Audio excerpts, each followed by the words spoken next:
fantastic new year, not too hungover, and well, just chilling, relaxing, easing yourself into 2019. So we're going to ease ourselves in as well and do something that I wanted to do for a little while, but this stuff's rather expensive, and it's, well, we can argue it's good, it's not good, whatever. But if you've got a large family over Christmas, you probably have some of these bottles kicking around. And because it's January, this stuff's cheap. It's like £1 a bottle. So I thought, why not give it a go? So we're going to be brewing shloer, because we can. So shloer is I guess, non-alcoholic wine. I've picked up 7 bottles of the rosé, oh yes. And we're going to be making a 5-litre batch in the trusty 5-litre water container. That way we definitely get our 6 bottles of wine. There's wastage at the bottom. So if you haven't tried shloer, I'm going to force myself to drink some, because, well, I've got an extra 250 ml more than I need. So cheers. Let's just see what it tastes like now. So it is a grape juice mixed with supposedly mineral water, and then it's got acids and a little bit of sweetener added to it, so it already has acid blend. Pop that there, and it does look a lot like a rosé. Doesn't really smell like a rosé. Cheers.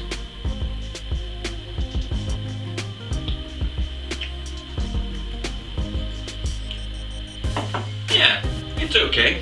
Kind of has a almost grape concentrate taste. Not so bad, not so good. Some sweeteners. So we're going to brew this up to make a wine blush. I have to drink it now, I've opened it. So we could try and, well, polish a turd. Let's be fair, this is not that good. So we could go down the route of trying to make this taste like a wine, but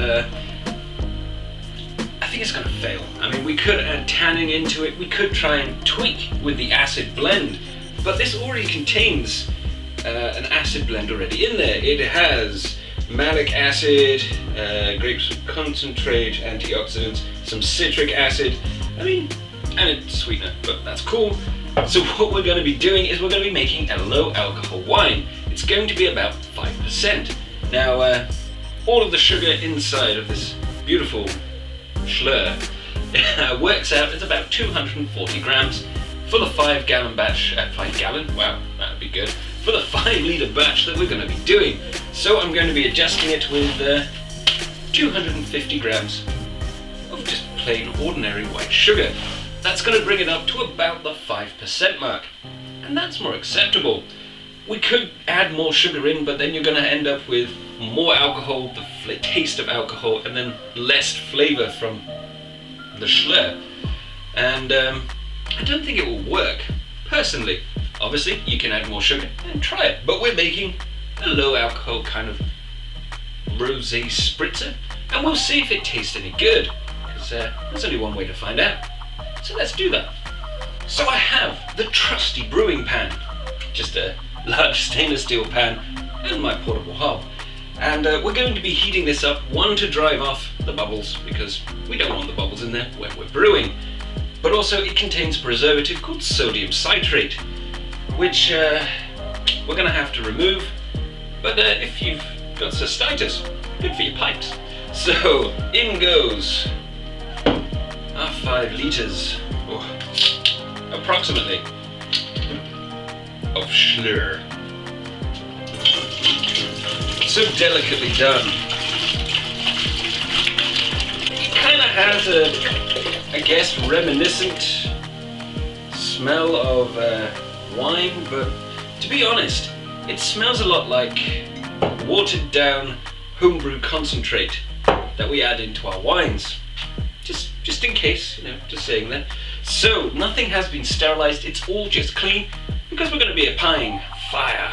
So I'm just going to pop in my wooden spoon. Some people don't like using wood because it's got a grain structure, but once this heats up, it will sterilize itself and it will be perfectly fine.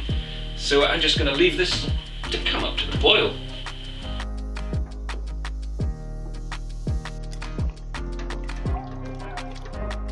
So our stuff has come up to almost the boil now, it's just seconds away. Now what we're going to be doing is simmering this for about 10 minutes. That will drive off any preservatives that are in here and the last remaining die-hard bits of CO2, because we don't want that in our brew. Now I haven't added the sugar in yet, I'm going to add that in right at the end. This is because as we're heating up this lovely shloer concoction, we don't want to caramelize the sugars. There are some sugars in there and there may be some slight caramelization, but that's just how it goes. So I'm just going to mess around and have a bit. See you in 10. So we've been boiling away, it's at the 10-minute mark now, and it is steamy. So everything is sterilized in there, and now's the time to start thinking about keeping everything sterile. Still got my demijohn 5-litre water container that is just finishing sterilizing. Good long sterilizing. You can never sterilize for too long really. So it's time to add in our sugar, and I'm going to be adding in my yeast nutrient. Nice big bag, because I brew a lot. So no need to measure it, just roughly quarter of a bag, which is about that much, and in it goes. If we get slightly more, it doesn't matter. We work on ish. So now all the sugar's in there, just give it a stir. Like so. And as well, we're going to add in our yeast nutrient right now because it dissolves easier. You may lose a little bit of yeast nutrient, but this is a low alcohol brew, so will actually be a little bit excess. So I've got 8 teaspoons worth. Add it in. Job is a good one. Look at that way. So just make sure it's all dissolved in. And now we can turn it off. So now we've got to cool our mixture because we can't add it into the demijohn or add the yeast. So we could just leave it on the side to cool down, perfectly fine. What I'm going to do, I'm going to dump it in my sink in what is known as a cold water bath. So I'm going to do that. Be back. So our shloer has now cooled down. It is about 20 degrees. Still got a little bit of steam rising because it's colder in here. Heating's not on. But it is now down to pitching temperature. It's perfectly fine. The hydrometer is even going to be accurate because it's at 20 degrees. Who'd have guessed? So I've taken that time to rinse out all the bleachy solution in my demijohn until it smells fresh and clean, but not bleachy. Use some of the bleach in there to rinse over my funnel and clean my worktop. People forget about the worktop. If you're putting stuff on there, might as well do it. It's the principle of having a gun. You'd rather have one and not need one than need one and not have one. Same with this. Why not? We've gone to all this trouble, might as well do it. So, double check. Fresh. So on goes my funnel, because I spill everything everywhere. I no longer need the spoon, since it's all done. And it is all mixed up. So let's just pour it in.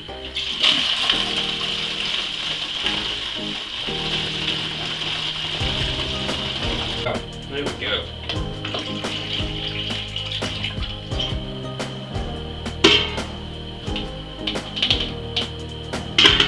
Couldn't have gone better if we tried.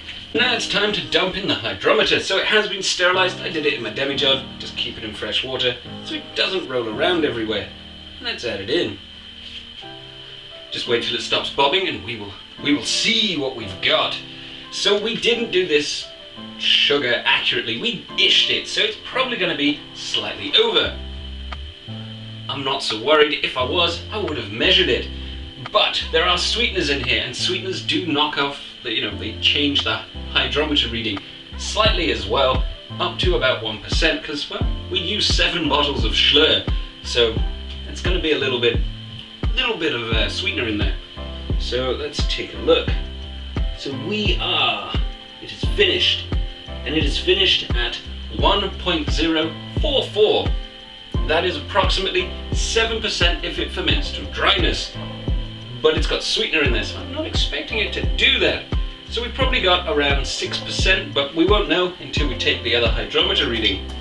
So since everything has already been done and added in, the only thing we need to do is add our yeast, which I have carefully got here.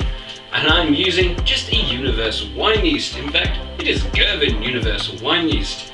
I don't really want to be adding fancy yeasts in to this because it will affect the flavour.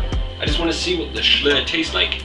Universal is regarded as a neutral flavoured yeast. So sprinkle just a little bit on the top.